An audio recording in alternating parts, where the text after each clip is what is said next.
fin novembre, ont pu adopter une posture commune qui permettra dans ces 3 domaines d'avoir des pas significatifs vers l'Europe de la défense. Ne serait-ce que pour la définition d'une stratégie de la sécurité maritime en Europe.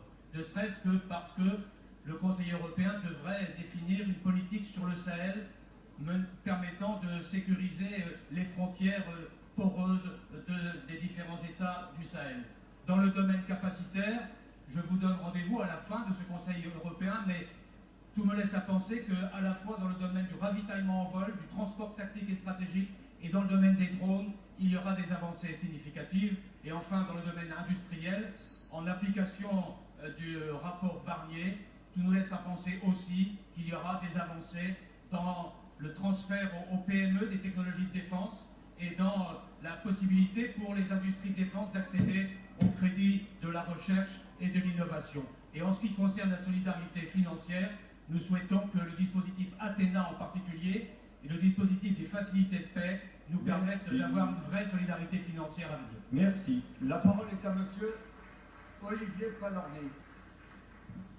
Merci Monsieur le Président. Madame la Ministre de la Santé, hurler l'horreur de cette situation, crier l'insupportable et le dénoncer. Ne plus laisser faire ça. Ces mots ne sont pas les miens. Ce sont ceux de notre collègue écologiste du Conseil régional Nord-Pas-de-Calais, Sandrine Rousseau, évoquant l'interminable agonie de sa maman. Ces mots, je les fais miens aujourd'hui.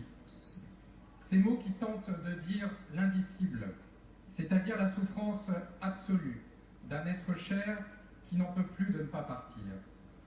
Ce drame, cette impuissance, je l'ai vécu moi aussi, comme Sandrine, comme beaucoup de Françaises et de Français qui nous regardent. Il se trouve que ces 2 femmes, nos 2 mères, s'étaient liées d'amitié dans le combat face à la maladie, qu'elles avaient affronté main dans la main avec une force de vie incroyable. Mais le cancer a pris le dessus, pour l'une comme pour l'autre. Condamnées sans espoir de rémission, elles n'aspiraient plus qu'à une seule chose, mourir dans la dignité comme elles avaient vécu leur vie. Mes chers collègues, si j'ai décidé moi aussi de briser l'omerta de cette douleur intime, c'est que je considère qu'il en est désormais de mon devoir, non pas de fils mais de législateur, car il faut une loi, Madame la Ministre. On ne peut plus accepter la violence inouïe, d'agonie interminable, que même les soins palliatifs et le dévouement des soignants ne peuvent plus apaiser. La médecine est capable de prolonger la vie de façon artificielle. Elle doit pouvoir l'abréger quand c'est la volonté de la personne. Alors, Madame la Ministre, la dignité est un droit. Elle exige une loi.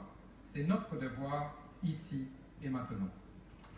La parole est à Madame Marisol Touraine, ministre des Affaires sociales et de la Santé.